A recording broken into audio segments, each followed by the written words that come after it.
Bismillahirrahmanirrahim. Qala Sufyan ibnu Uyainah fi qaulihi ta'ala. Sufyan ibnu Uyainah berkata di dalam menjelaskan firman Allah. Kalau dalam terjemahnya disebutkan sehubungan dengan firman Allah itu. Wa ja'alna minhum a'immatan yahduna bi amrina lamma sabaru wa kanu bi ayatina yuqinun. Dan kami akan jadikan di antara mereka a'immatan, para pemimpin, yahduna, yang mereka memberi petunjuk, pemimpin yang memberikan petunjuk bi amrina, dengan perintah kami, dengan agama kami. Lamma sabaru, tatkala kalian semuanya sabar. Ini perintah dari Allah Subhanahu wa taala kepada kita saat kita diuji oleh Allah Subhanahu wa taala mendapatkan pemimpin yang kurang baik. Apa perintahnya? Sabar. Apa perintahnya? Sabar. Kenceng amat. Jadi kita diperintahkan untuk sabar ketika kita mendapati situasi negara kita kurang baik. Makanya nanti kalau kemudian kita bisa sabar di dalam menghadapi situasi yang seperti ini, tidak banyak mengeluh. Bukan berarti tidak banyak mengeluh itu kita tidak boleh beraksi, boleh beraksi. Tetapi jangan suka mengeluh, jangan suka kemudian nyalah-nyalahin Allah Subhanahu wa taala. Ketika kita berhasil sabar, Allah akan menjadikan untuk kita dari tengah-tengah kita ya pemimpin-pemimpin yang mereka bisa memberikan petunjuk dengan agama Allah Subhanahu wa taala. Pemimpin yang saleh, pemimpin yang bertakwa, pemimpin yang baik. Itu akan diberikan oleh Allah Subhanahu wa taala kalau kita bisa bersabar. Intinya gitu. Wa kanu bi ayatina yuqinun, dan mereka semuanya yakin terhadap ayat-ayat kami. Quran misalnya memberikan penjelasan, wa may yattaqillah yaj'al lahu mahraja wa yarzuqhu min haitsu la yahtasib. Siapapun orang yang bertakwa kepada Allah Subhanahu wa taala, maka Allah akan membuat jalan keluar yang banyak pada dia, pada orang yang bertakwa tersebut. Itu ayat Allah. Allah memberikan garansi kalau kita bertakwa kepada Allah dalam segala kondisi, kita menegakkan hukum-hukum Allah, maka kita akan diberikan jalan keluar yang baik dari setiap persoalan. Wa yarzuqhu min haitsu la yahtasib, dan diberikan rizki dari arah yang kita tidak pernah sangka. Itu janji Allah. Kadang di antara orang ada yang nggak yakin sama janji Allah ini. Masa iya sih hanya dengan begitu kita akan diberikan oleh Allah Subhanahu wa taala jalan keluar, solusi yang baik? Masa iya? Enggak percaya, itu persoalan. Sehingga Allah tidak akan mengganti, tidak akan memberikan apapun pada kita. Kuncinya supaya Allah memberikan kita pemimpin yang dia menjalankan pemerintahannya dengan agama Allah, itu satu, kita sabar. Yang kedua, kita yakin terhadap ayat Allah. Bukan hanya dibaca Quran itu, tapi diyakini. Kita baca Quran tentang surga dan neraka. Ibu yakin nggak surga ada? Kenapa kok yakin? Kenapa? Ya karena yang memberitahu Allah Subhanahu wa taala. Lah kalau kemudian mas surga di mana ya tempatnya? Kok nggak kelihatan sekarang dan sebagainya. Bagi orang-orang yang tidak yakin mau diberikan penjelasan 1000 kali, dia tidak akan pernah yakin. Orang mukmin, muslim, dia yakin terhadap ayat-ayat Allah. Apapun yang dituliskan oleh Allah Subhanahu wa taala dalam Al-Qur'an, yang ada dalam Al-Qur'an, semuanya itu adalah kebenaran. Jangan kemudian dibilang, wah ini kan halu, ini hoax dan sebagainya. Tidak boleh. Kenapa? Itu berarti kita telah menciderai iman kita. Orang beriman ya begitu. Harus tasdiq, taslim, percaya, menerima total apapun yang disampaikan oleh Allah Subhanahu wa taala dan Rasulnya. Begitu ya. Kalau itu bisa kita lakukan, kita percaya sama ayatnya Allah, kita sabar, maka Allah Subhanahu wa taala akan memberikan kepada kita pemimpin-pemimpin yang baik. Lama akhadhu bi ra'sil amri jalnahum ru'usaan. Ya, tatkala mereka semuanya bisa mengambil perkara-perkara yang penting, bisa menjadikan, maksudnya mengambil perkara penting itu apa? Salat ditegakkan, ya, puasa ditegakkan dengan baik, zakat dibayarkan dengan baik, haji dilakukan, dan perkara-perkara wajib birrul walidain dikerjakan dengan baik, dan semuanya, maka Allah Subhanahu wa taala akan menjadikan mereka sebagai pemimpin-pemimpin yang baik juga. Walamma aradu qat'a rijli Urwah bin Zubair. Tatkala orang-orang itu berkeinginan untuk memotong kaki daripada Urwah bin Zubair, qalu lahu, maka mereka ya, sahabat maksudnya atau tabi'in, Urwah itu tabi'in. Mereka berkata kepada Urwah, jadi Urwah itu pernah sakit kakinya. Karena sakit, maka Urwah kakinya mau diamputasi. Jadi amputasi pada masa itu sudah ada. Ya, makanya kan kalau ada seseorang sakit dan sakitnya tersebut membusuknya cepat, ya harus diamputasi. Kalau nggak diamputasi membahayakan nyawa. Maka misalnya orang kena gula akut yang parah sekali, kemudian sudah membusuk dan membusuknya cepat, dia langsung ke atasnya cepat, nggak pakai hitungan minggu, maka harus segera diamputasi. Kalau tidak, maka bisa membahayakan nyawa. Ya kayak kita ini, misalnya berorganisasi atau apa misalnya, kalau kemudian diantara anggota organisasi ada yang nggak bisa diatur, ya diamputasi saja daripada merusak seluruh organisasi. Diamputasi itu ya dipecat, diberhentikan dan sebagainya. Itu caranya. Cara memelihara kewarasan di antara yang ketidakwarasan tadi. Sepertinya begitu. Jangan kemudian dibiarkan dulu. Wah, sudah membusuk seluruh badan baru kemudian mau diamputasi, ya sudah terlambat. Ya. Nah, Urwah bin Zubair ini dicuci oleh Allah sakit. Lu orang soleh loh, Bu, bukan orang kacang-kacangan. Urwah bin Zubair itu adalah anak daripada Abdullah bin Zubair bin Awam, sahabat Nabi sallallahu alaihi wasallam. Tapi tetap diuji oleh Allah Subhanahu wa taala. Maka jangan kemudian kita protes sama Allah, ya Allah, saya udah berbuat baik loh ya Allah, rajin sholat, rajin ibadah, rajin ngaji, kok ya masih diuji loh. Sahabat yang hebat-hebat saja masih diuji oleh Allah yang ibadahnya jempolan, apalagi kita yang ibadahnya biasa-biasa, pasti diuji oleh Allah Subhanahu wa taala. Nah, Urwah ketika mau dipotong kakinya karena sakit, para sahabatnya berkata, "Lau saqainaka syai'an kaila tas'ura bil waj'i." Mau enggak kamu saya minumi sesuatu, misalnya jamu atau apa, sehingga kamu tidak merasakan sakit sedikit pun kalau dipotong. Kalau dia tawarin di obat bius. Kalau di bius mau enggak, itu bahasanya, bahasa kita kan. Nah, apa jawaban Urwah? Faqala innama ibtalani liyara sabri, ya afa u'aridu amrahu. Kata Urwah, Allah itu menurunkan bala kepadaku itu untuk melihat kesabaranku.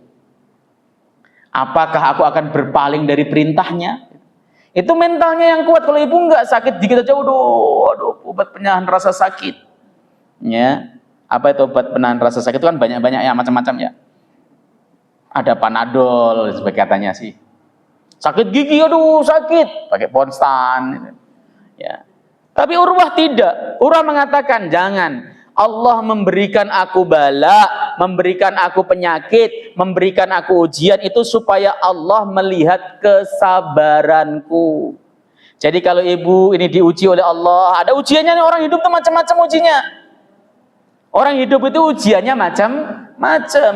Ada yang sakit gigi, sakit kuping, sakit mata, sakit telinga, sakit jantung, wes macam-macam. Ada yang sakit dompetnya kembang kempis.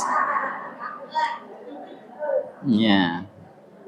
Orang kalau sakit dompetnya itu begitu buka dompet isinya istighfar mulu. Astagfirullahaladzim. Ya, karena nggak ada duitnya. Kalau ada duitnya kan alhamdulillah loh. Ya. Macam-macam ujiannya. Yang duitnya banyak ujian bukan? Ujian. Duitnya banyak ujian. Tapi kata ibu, saya Ustadz, kalau sama-sama diuji banyak duit atau tidak punya duit, saya lebih suka diuji banyak duit. Ya. Padahal banyak orang yang tidak kuat dan tidak sanggup ketika dia diuji dengan banyak duit. Orang kalau banyak duit itu Bu, ya, mending dia ke mall daripada ke majelis taklim. Makanya orang yang datang ke majelis taklim itu rata-rata nggak punya duit. Enggak ya. Ya insya Allah rezekinya banyak, rezekinya. Nah, rezeki itu ada rezeki uang, rezeki sehat, rezeki bahagia. Bahagia itu ada bahagia dunia akhirat. Insya Allah yang hadir di sini semuanya ini adalah orang yang bahagia dunia akhirat. Jadi ujiannya kan banyak. Jadi ketika Allah Subhanahu wa taala menguji kita, memberikan kita ujian, itu tujuannya Allah pengen lihat kesabaran kita.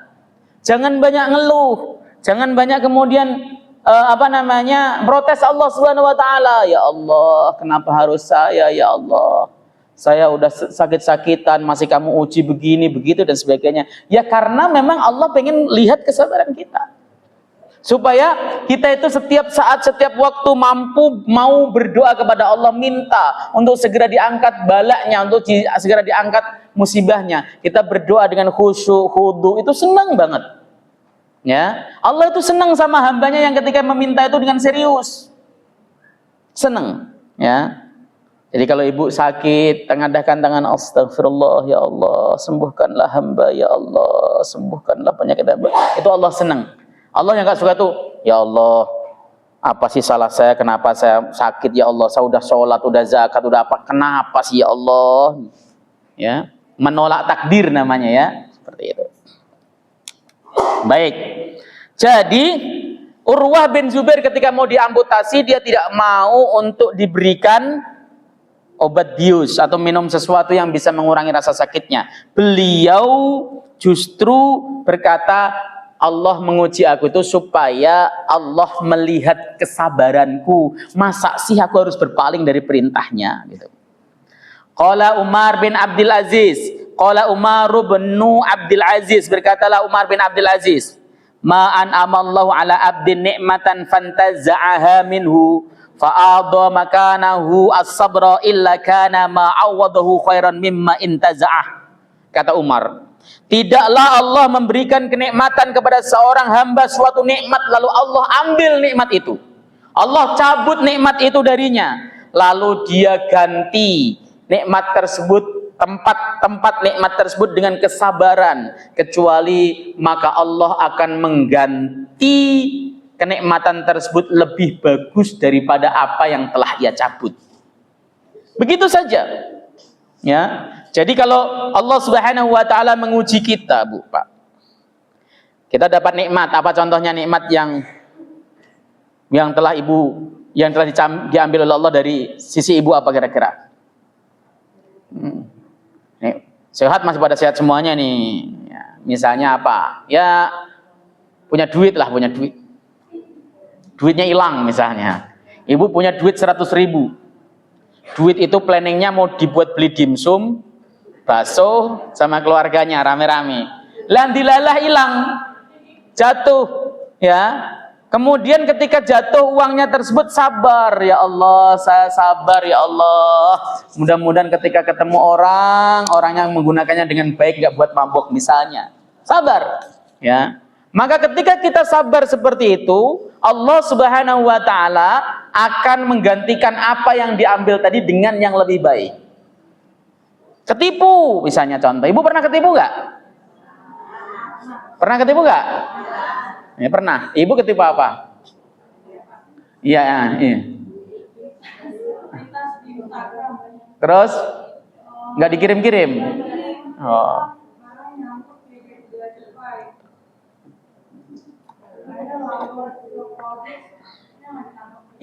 Mahal ya?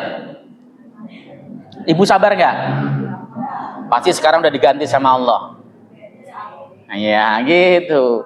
Jadi begitu caranya. Sabar.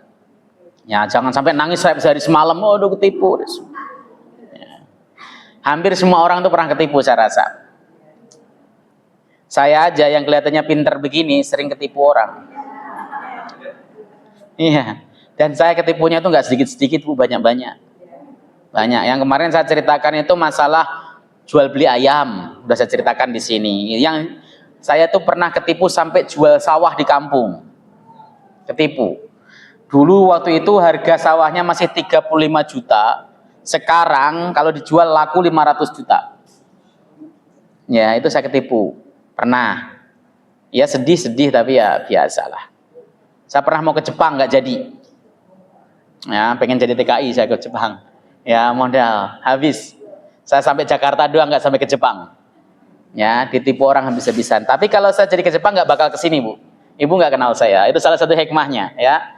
Gitu. Jadi, nah, kita ketika Allah Subhanahu wa taala cabut kenikmatan, ya seperti tadi saya mau ke Jepang nggak jadi dicabut kenikmatan oleh Allah Subhanahu wa taala. Bus luar biasa waktu itu. Sakitnya tuh orang ketipu itu sakit, Bu. Kenapa sakitnya? Kok bahasa kita, kok saya bodoh amat loh gitu maksudnya. Itu sakitnya itu di situ, sama malu. Ya. Ya alhamdulillah Allah ganti dengan yang lebih baik. Saya bersyukur dengan saya nggak jadi ke Jepang, saya bisa kenal-kenal dengan ibu-ibu, bapak-bapak di majelis taklim. Saya bersyukur sekali. Itu salah satu nikmatnya seperti itu. Terima kasih Ustaz. Baik ya. Jadi ingat perkataan Umar ibn Abdul Aziz, jika Allah memberikan kenikmatan kepada kita lalu Allah ambil kenikmatan itu dan kita mampu bersabar, Allah akan ganti dengan yang lebih baik dari yang telah diambilnya. Sabar. Tidak usah kemudian nangis darah biasa. Ya. Yang penting intinya itu adalah bagaimana kita bisa sabar. Wa maradu Abu Bakrin As-Siddiq radhiyallahu taala anhu fa'aduhu. Abu Bakar sakit. Sayyiduna Abu Bakar As-Siddiq sedang sakit. Kemudian fa'aduhu, para sahabat menjenguk beliau, dijenguk. Ya, makanya hak orang sakit itu dijenguk. Bu, Ibu kalau sudah punya komunitas ngaji semacam ini, saya harapkan itu tidak membedakan status sosial, tidak membedakan dia dari mana dan sebagainya. Bersatulah bahwa kita semua adalah orang muslim yang bersaudara. Dia adalah sahabat saya di dalam kebaikan. Nanti harus saling mendekap pada saat kita sampai ke akhirat pun tetap kita adalah saudara. Maka harapan saya, ya mestinya kayak begini tuh ada grup khususnya. Jadi kalau ada yang sakit dijenguklah, meskipun nggak bawa apa-apa. Orang sakit kalau dijenguk itu seneng, serius. Daripada dianggurin, orang sakit nih punya teman banyak nggak ada yang jenguk itu merasa mau mati saja rasanya. Ya itu serius. Tapi kalau sakit dijenguk, ya Allah, semoga cepat sembuh ya ibu ya. Semoga Allah Subhanahu wa taala jadikan sakit ibu ini adalah peluruh dosa. Maka syariat mengajarkan kalau kita ketemu orang sakit suruh apa? La ba'sa tahuron. Enggak apa-apa, ini pencuci dosa, itu hiburan. Supaya yang didoakan tersebut itu semangat, supaya motivasinya tinggi. Enggak apa-apa, ini hiburan. Ini adalah dari Allah Subhanahu wa taala untuk membersihkan dosa-dosa kita, kok tenang gitu kan. Jangan jenguk orang sakit udah nggak bawa apa-apa, malah ngomong tetangga saya kemarin sakit begini meninggal Bu. Ya, nyakitin itu mending nggak nyenguk, kata ibunya tadi yang sakit mending nggak usah jenguk kalau begitu, dihibur. Ya itu namanya bahagia seperti itu. Jadi jangan ada misalnya contoh dia kan bukan tetangga saya, jangan. Kita sudah disatukan oleh Allah Subhanahu wa taala. Kalau sudah satu, jadilah hamba Allah Subhanahu wa taala yang bersaudara. Wa kunu ibadallah ikhwana, jadilah kalian hamba Allah yang saling bersaudara. Jadi Sayyiduna Abu Bakar As-Siddiq beliau itu adalah sedang dalam posisi sakit, dijenguk para sahabat ridwanullahi ta'ala alaihim ajma'in. Faqalu, maka para sahabat berkata, ala nad'u lakat tabiba, mau nggak saya panggilkan dokter? Ya, jadi Sayyidina Abu Bakar sakit, ditawari mau nggak saya panggilkan dokter. Faqala, maka Sayyidina Abu Bakar menjawab, wa qad ra'ani tabib. Tabib telah melihat kondisiku. Sudah diperiksa dokter saya itu. Sudah didiagnosa gitu kan. Qalu, kemudian para sahabat bertanya, fa ayu syai'in qala laka? Apa yang dikatakan dokter kepada engkau wahai Abu Bakar? Kata dokter apa? Kata tabib apa yang dikatakan? Faqala, maka Abu Bakar menjawab, qala, tabib tadi berkata, inni fa'alun lima urid. Aku akan melakukan apa saja, apa saja yang aku inginkan. Ya, yang dimaksud tabib ini adalah Allah Subhanahu wa taala. Bukan dokter beneran. Ya, ini tipologi orang sabar. Kemarin kan kita bahas di dalam kitab ini, itu kemarin telah dibahas tentang apabila ada orang sakit, dia tarkut tadawi, tidak mau berobat, tapi dia sabar, tidak mau berobat tapi sabar, nggak banyak keluhan. Ya, itu diperbolehkan. Itu ada dalam kitab Syarah Al-Adab Al-Mufrad. Karangan Imam Bukhari ya. Imam Bukhari menulis kitab Adabul Mufrad lalu disarah oleh Syekh Fadlullah ya, Al-Jilani kalau nggak keliru. Jadi Allah Subhanahu wa taala ya ketika memberikan kepada kita musibah, ujian atau sakit dan sebagainya, itu memang di dalam rangka Allah pengen menguji kita, apakah kita termasuk orang yang sabar atau banyak keluhannya. Begitu, banyak keluhannya. Nah, kalau kemudian kita mampu bersabar, Allah Subhanahu wa taala akan berikan yang terbaik. Nah, ini Sayyiduna Abu Bakar tidak mau berobat karena sabar, bukan karena mengeluh. Orang yang tidak mau berobat karena dia sabar, itu juga termasuk utama. Para ulama kan berbeda pendapat. Apakah berobat dengan sabar itu lebih utama, ataukah tidak berobat dan tetap sabar itu yang lebih utama? Para ulama berbeda pendapat. Ibnu Rajab Al-Hambali dalam kitabnya Jami'ul Ulum wal Hikam, beliau mengatakan bahwa berobat dan sabar itu lebih utama.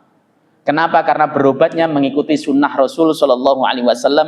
Pada saat Nabi sakit, beliau juga berobat. Tapi jika ada seseorang yang kemudian tidak mau berobat tapi sabar, ya tidak apa-apa. Contohnya siapa? Imran bin Husain. Imran bin Husain itu sakit berpuluh-puluh tahun. Ada yang mengatakan sampai 30 tahun.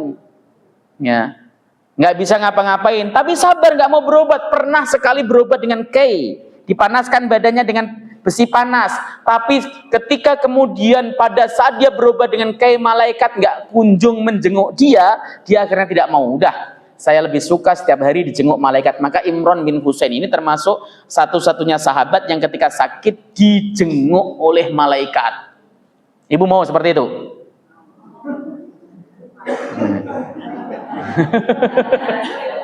Takut kalau yang jenguk malah malaikat maut ya. Iya. Enggak, yang jenguk bukan malaikat pencabut nyawa. Malaikat yang jenguk lain gitu kan maksudnya. Nah, seperti kenapa? Karena dia tidak mau berobat tapi sabar. Ya, makanya ulama berbeda pendapat. Sayyidina Abu Bakar ini juga dia tidak mau dipanggilkan tabib, nggak mau dipanggilkan dokter. Kata Sayyidina Abu Bakar, tabib dalam hal ini Allah telah melihatku. Kan yang memberikan kesembuhan Allah Subhanahu wa taala. Allah sudah melihatku kok. Dan apa yang dikatakannya? Katanya, inni fa'alun lima urid. Aku maha melakukan apa saja yang aku inginkan. Kalau Allah Subhanahu wa taala sudah berkehendak, kira-kira ada nggak yang bisa menentangnya? Kehendak Allah itu mutlak. Kehendak Allah itu mutlak. Ketika Allah pengen memberikan hidayah kepada seseorang, ya meskipun orang pada menghalangi semua ya dapat hidayah, dia tiba-tiba masuk Islam. Ketika Allah pengen mencabut keimanan dari dada seseorang, ya gampang. Meskipun orang sudah membujuknya, memberikan dalil, tetap dia akan murtad. Yang seperti itu. Jadi Allah Subhanahu wa taala itu maha melakukan apa saja yang Ia inginkan, yang Ia kehendaki. Makanya ketika ibu bapak ditakdirkan bisa ke majelis taklim, bersyukurlah. Ya. Mungkin ada di antara kita, di antara ibu-ibu ada yang pengen ikut ngaji tapi ternyata nggak jadi. Ya. Tahsabuhal udhur, ya dia terhalang uzur. Misalnya contoh pada saat mau berangkat tiba-tiba perutnya mules mencret-mencret jadi nggak jadi. Siapa tahu. Atau pas pada waktu mau berangkat udah necis, udah siap-siap ya tiba-tiba menantunya datang nggak jadi juga. Namanya uzur. Tapi ibu diberikan satu waktu luang. Ada waktu luang bisa datang. Dan yang kedua, diberikan kemampuan untuk bisa datang. Itu luar biasa. Ada yang pengen ngaji nggak punya waktu luang. Ada datang pas saya, Ustadz, pengajian di sana kenapa harus hari ini sih Ustadz? Kenapa nggak hari libur? Kalau hari libur saya datang dan sebagainya. Karena tidak dikasih waktu luang. Maka pengangguran itu kadang-kadang nikmat. Karena punya banyak waktu luang. Waktu luang itu kesempatan loh, serius. Ya, begitu. Tapi ibu saya yakin bukan pengangguran. bekerja di dalam senyap, di rumah tangga. Itu kan sebenarnya orang kan mikirnya yang bekerja itu yang menghasilkan duit. Jangan salah, ibu itu, perempuan-perempuan itu, kerjanya itu nggak pernah ternilai oleh materi. Pagi-pagi suaminya belum bangun, ibu sudah bangun, ngoseng. Subuh paling tinggal sholat sebentar, ngoseng lagi. Habis itu suaminya bangun pulang dari masjid tinggal makan. Ya, tinggal makan berangkat. Ibu di rumah, ngurus rumah. Ngurus rumah itu nyebelin, pegel. Apalagi pekerjaan namanya nyuci sama nyetrika. Aduh, ampun-ampunan. Saya pernah nyoba ya, nyetrika. Sapat satu baju Bu, pinggang tuh ada. Oh, baru satu baju itu ternyata sulit loh. Lah itu perempuan-perempuan nyetrika kok bisa numpuk sampai sini, numpuk semuanya. Itu diselesaikan sendiri juga. Habis nyetrika nanti kemudian masak siang. Oh, nggak ada sempet-sempetnya. Harus beres-beres lagi, rumah kan tiap hari berantakan, beresin. Habis begitu. Terus itu serius pekerjaan yang berat. Apalagi kalau punya anak kecil, gendong itu ternyata, oh nggak main-main itu. Gendong anak yang kecil itu Pak, itu beratnya luar biasa loh. Saya pernah nyoba begitu sambil gendong, ternyata ngap-ngapan loh. Itu kok ibu-ibu bisa berjam-jam loh, luar biasa. Lu serius. Makanya ketika ada suami ngomong, kamu di rumah aja, nggak kerja, saya yang kerja dan sebagainya, salah. Kerjaannya berat ibu-ibu. Ya, serius. Makanya kalau mau hitung-hitungan, ibu-ibu itu sebenarnya besar penghasilannya. Ngomong sama suaminya, kalau begitu kita hitung-hitungan. Ya, saya kerja di rumah ini, ya semuanya dan sebagainya ini semuanya saya lakukan. Ya, saya 1 bulan minta dikasih nafkah 20 juta, enggak kurang, enggak lebih. Boleh nggak? Boleh. Kalau suaminya mampu ya. Kalau suaminya nggak mampu ya jangan, tuh namanya pemaksaan. Ya. Karena kalau nafkah itu adalah sesuatu pemberian suami yang ibu boleh gunakan apa saja. Dikasih nafkah 20 juta, 10 juta, 5 juta, ibu masukkan ke dalam dompet untuk jajan ibu sendiri boleh, untuk ditabung buat beli emas boleh, buat beli baju boleh, buat beli tas boleh, buat apa saja boleh, karena duit itu nafkah punya ibu. Kalau yang dikasih suami 5 juta, ya kemudian itu untuk belanja bulanan, itu namanya makan bersama. Bukan nafkah, wong suaminya ikut makan kok. Ya, ini 5 juta belanja 1 bulan, ngoseng-ngoseng begini dan sebagainya, dari duit situ habis misalnya. Itu bukan nafkah, itu makan bersama 1 bulan. Suaminya ikut makan nggak itu? Ikut. Ya, begitu. Kalau nafkah itu adalah yang dikasih dan ibu boleh buat apa? Misalnya, udah kasih 5 juta, ini 5 juta untuk apa Mas? Untuk uang belanja. Oke, uang belanja. Nafkah saya mana? Oh, ada ya? Ada nafkah saya. Boleh. Nafkah itu boleh. Kenapa? Ya tadi ibu sudah tamkin. Tamkin itu melayani suami dengan sebaik-baiknya. Gitu ya, secara syariat seperti itu. Ya, tapi kalau ibu sabar itu. Saya pernah mengatakan gini, ditanya oleh ibu, Ustadz, benar nggak sih mencuci dan memasak bukan tugas, bukan kewajiban istri? Bukan kewajiban istri, betul. Nggak wajib. Kalau ibu nggak masak, suaminya nggak boleh marah-marah, nabokin ibu nggak boleh. Ya, bilang aja jajan aja sono di luar gitu. Tapi kalau ibu mau masak itu pahala yang luar biasa. Ya, uang bukan kewajiban masih dilakukan pahala yang luar biasa. Jangan jadi songong, bajunya suami kan. Kenapa? Kan bukan kewajiban saya. Songong itu akibatnya nanti suaminya cari pos yang kedua. Saya kasih tahu Bu, orang yang curhat sama saya, ini laki-laki yang curhat sama saya dan menikah lagi, itu berawal dari istrinya, lu serius. Istrinya, dia gini kok serius. Ada orang yang, kenapa sih kamu pengen kawin lagi? Saya kalau pulang itu Ustadz, budek kuping saya, kenapa diomelin terus. Mama baru pulang, mama gitu kan. Mungkin sekali 2 kali dia nggak masalah. Tapi berikutnya terus-terusan begitu, itu merasa dia nggak doyan pulang tuh, nggak mau pulang, itu kayak menakutkan. Akibatnya dia mampir ke tempat lain. Itu makanya jangan kemudian nyalahin. Saya pernah ada 2 mediasi, 2 orang yang mau bercerai. Ya sebenarnya satu yang suami itu mengatakan saya nggak betah. Kenapa? Istri saya nggak pernah masakin saya, Ustaz. Itu serius dia ngomong. Istri saya tidak mesra sama saya. Begini. Lah, istrinya ketika ngomong belanya, oh gini. Akhirnya udah iya. Berarti memang tadi yang harus dibenahi itu adalah cara komunikasi. Ibu nggak suka sama sama suami karena pulang malam, jangan disemprot saat itu juga. Cari pada saat suaminya santai habis makan.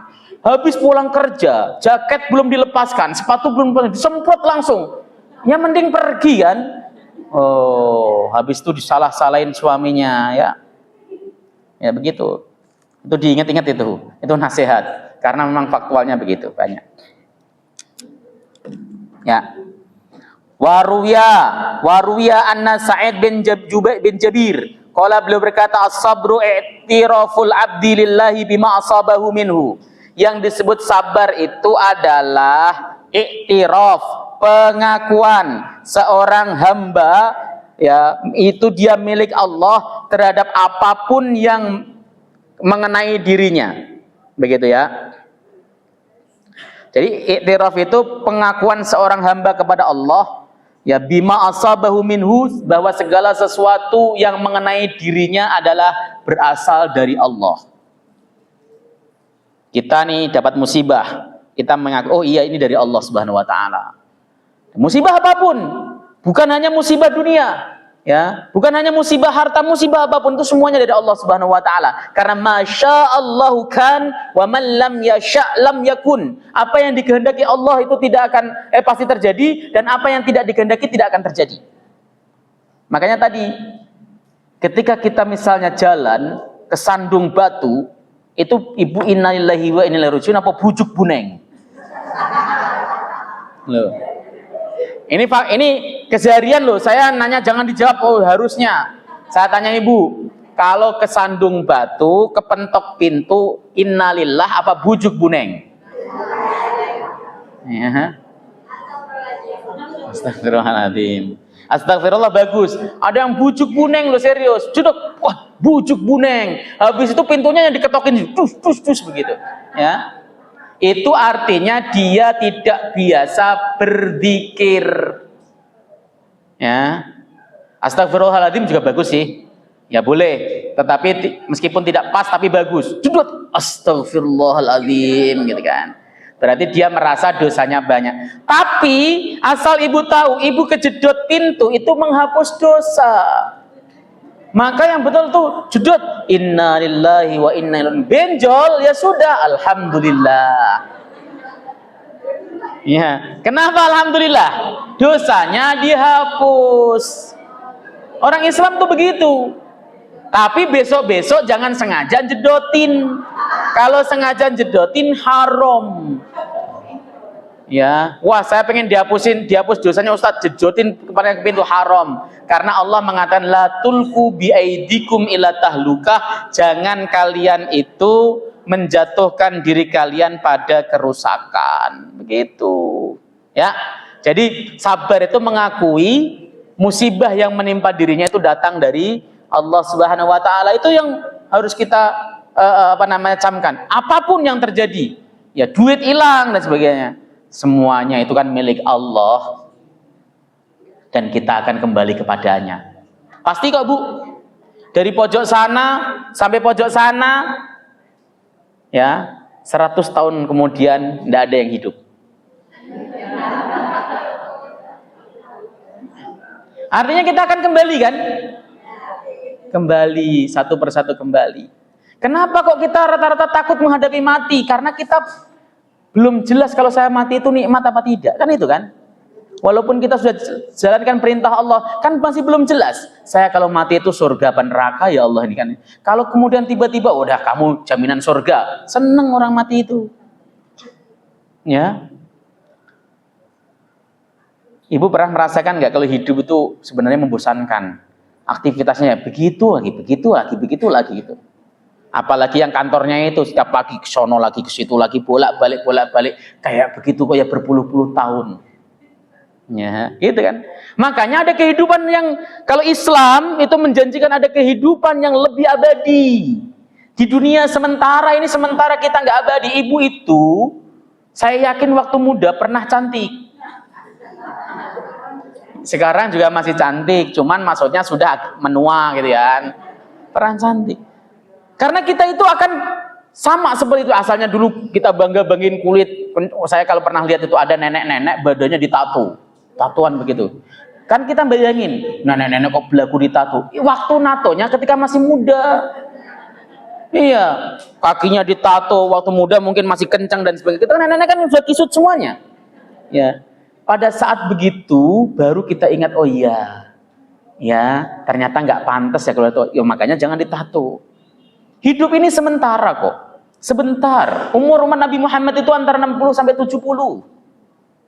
Antara 60 sampai 70, yang melewati 70 sedikit. Coba tunjuk jari yang di sini ada 70, nggak ada pasti. 70 Bu. Masya Allah, panjang umur bener tuh. Di dalam hadis riwayat Imam Tirmidzi, Rasulullah itu bersabda, Allah itu malu kalau menyiksa hambanya yang sudah lanjut usia tapi masih taat dan takwa kepada Allah. Mudah-mudahan seperti itu ya. Itu beruntung. Sedikit. Coba ibu ini ngadain reunian teman SMA, pasti yang datang cuma 2 orang 3 orang. Ya. Semuanya sudah jarang yang datang. Waktu masih seumuran kita, misalnya umur 48, 49, 50, masih banyak yang datang. Tapi sudah sering ketika baca grup itu sudah innalillahi, waduh teman SMA mati. Teman ini itu serius.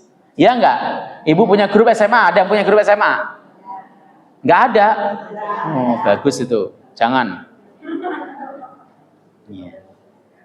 Karena kan viral kan, sering terjadinya perselingkuhan itu karena dari mulai grup-grup sekolah. Mending jangan, enggak usah ikut. Baik, saya lanjutkan. Jadi mengaku bahwa semua hal yang terjadi pada diri, musibah yang terjadi pada dirinya itu adalah berasal dari Allah Subhanahu wa taala. Kemudian wahtisabuhu indallah, dan ihtisab. Ihtisab itu artinya mengharap ridho, ikhlas billah, dan dia ikhlas kepada Allah Subhanahu wa taala. Ya.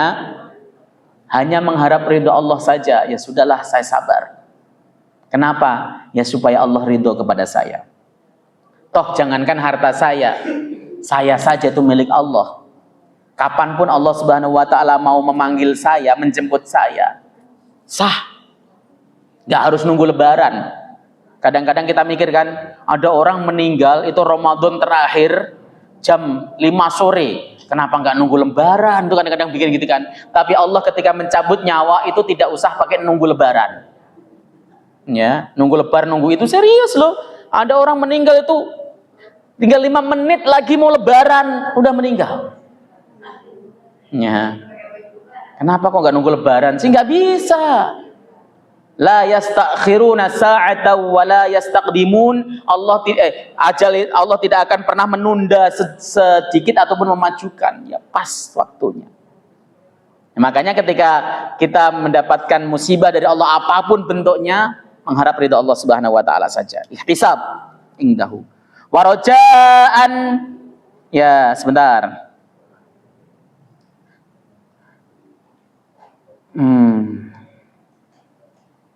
Waraja'a sawabihi, dan dia rojak mengharap pahala Allah Subhanahu wa taala. Jadi hidup itu kan harus ada rojak dan mahabbah, rojak dan khauf, harapan dan takut. Ibu ketika ibadah pernah nggak terbersit dalam hati ibu mengharap surganya Allah? Selalu. Artinya ketika ibadah kita, ya Allah saya pengen dengan ibadah ini nanti kau masukkan hamba ke dalam surga, dapat kenikmatan dan sebagainya. Kan seperti itu namanya rojak. Dan Allah itu sudah memaparkan bagaimana rahmatnya yang luar biasa. Sampai Allah mengatakan, inna rahmati sabaqat ghadabi. Sesungguhnya kasih sayangku mengalahkan murkaku. Jadi kasih sayang yang Allah berikan kepada kita itu mengalahkan murkanya. Kita itu kan banyak dolim tuh Bu. Sholat aja minimalis. Kadang kalau depan TV sambil ngelirik-ngelirik TV-nya. Ya. Apalagi kalau kemudian posisinya dia sedang menunggu telepon dari anaknya, sholat itu telepon ditaruh di depannya, ya. Begitu ada panggilan masuk dia lihat nih siapa manggil tuh, ya. Sholat kita minimalis, jarang khusyuknya. Kita sholat berjamaah imamnya panjang dikit ngolet mulu, lama amat ini imam. bukan khusyuk. Ya. Maka, tapi kita boleh nggak rojak mengharap Allah Subhanahu wa taala memberikan kita surga Firdaus? Boleh. Bahkan Nabi mengatakan wa idza sa'altumul jannata fas'alu al-firdaus. Tatkala kalian meminta surga kepada Allah, mintalah surga Firdaus. Fa inna syaqfahu arsur rahman, karena atapnya itu adalah arasnya Allah. Fa inna syaqfaha arsur rahman, atap daripada surga Firdaus arasnya Allah Subhanahu wa taala. Jadi boleh kita roja. Kalau kita sedang baca hadis-hadis tentang roja, tentang rahmatnya Allah, tentang ampunan Allah, itu seakan-akan kita pasti masuk surga. Seakan-akan pasti masuk surga. Wong Allah bercerita, misalnya contohnya, Rasulullah bercerita misalnya, ya, man mata min ummati walam yusyrik billah faqad dakhala jannah. Siapapun orang yang mati dari umatku dan dia tidak musyrik, maka dia masuk surga. Oh iya. Sahabat bertanya, wa in zana wa in saraka, walaupun dia berzina, walaupun dia mencuri. Kata Nabi, wa in, walaupun dia berzina, mencuri. Gampang ya masuk surga. Begitu kan? Itu ayat tentang rahmat dan kita harus roja meskipun kita pendosa. Makanya kita diajari oleh Nabi Shallallahu Alaihi Wasallam, ya, untuk berhusnudzon terus kepada Allah menjelang kita mati. La yamutunna ahadukum illa wa huwa yuhsinu dzanna billah. Janganlah di antara kalian itu mati kecuali dia husnudzon kepada Allah Subhanahu wa taala. Makanya ada hadis inna inda dzanni abdi bi.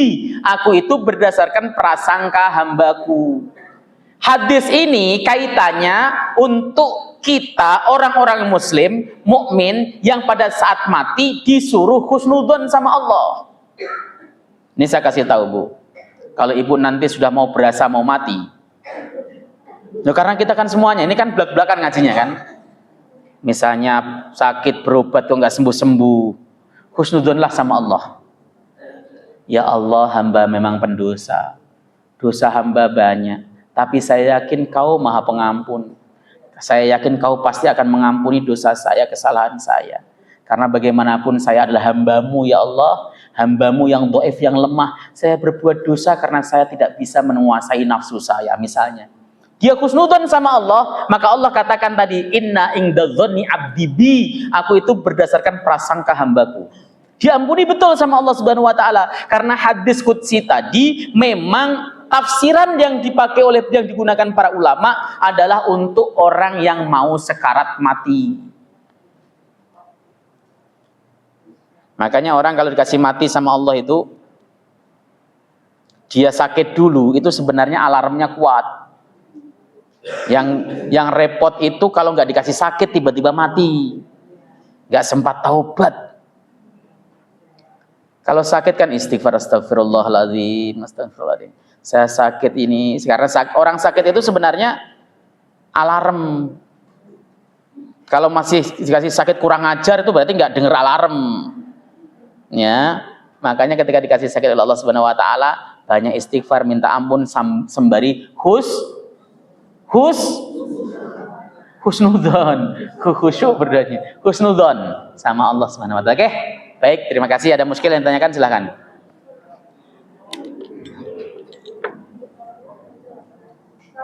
Ya, silakan. Sebentar, Bu, sebentar. Yang keras ya suaranya. Waalaikumsalam warahmatullahi wabarakatuh.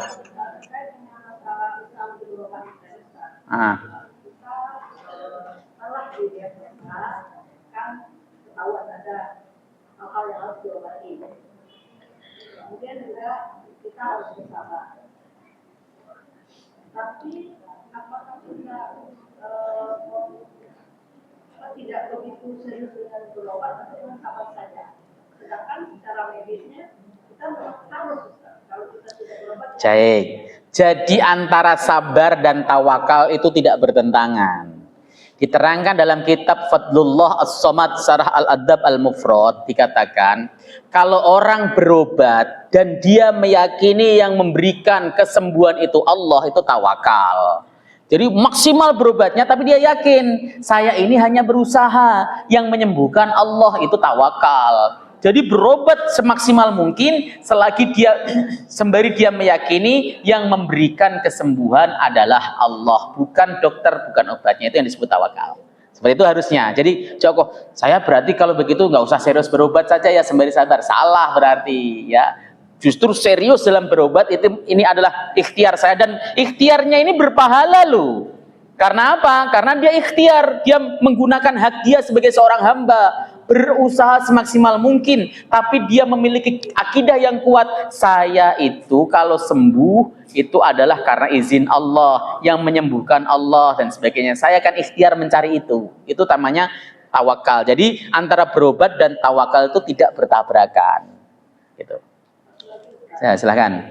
Ada yang enak mengatakan kita sakit itu karena pikiran kita mengatakan sakit. Jadi saat ini kita bingung, kita pikirkan kalau secara medis kita sakit, tapi tidak bakalan sakit. Jadi kan yang kalau secara medis kan ada pemeriksaan. Jadi ada itu karena kalau sakit ini pikirannya banyak meninggalkan itu sebenarnya adalah cara kita mensugesti diri saja. Orang kalau misalnya memikirkan misalnya, oh saya sakit ini sakit itu, akhirnya kemudian imunnya turun tambah sakit.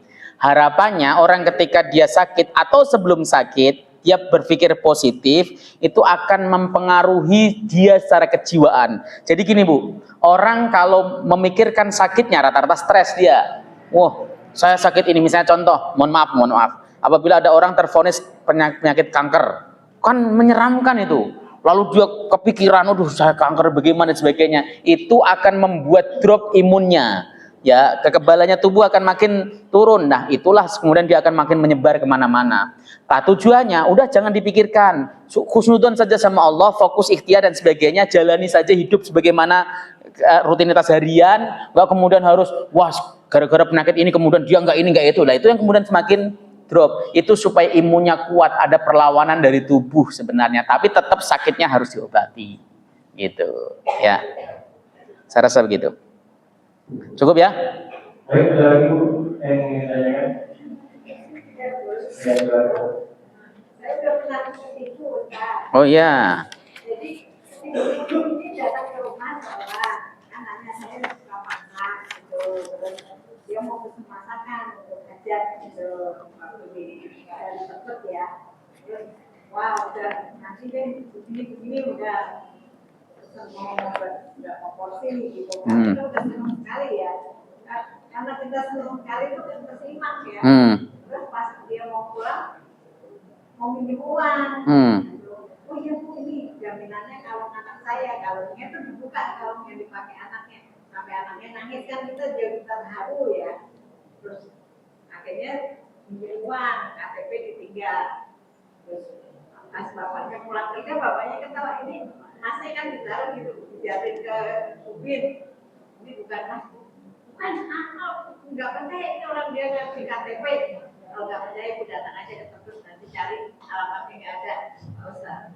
Jadi benar-benar nggak ada itu KTP-nya KTP palsu.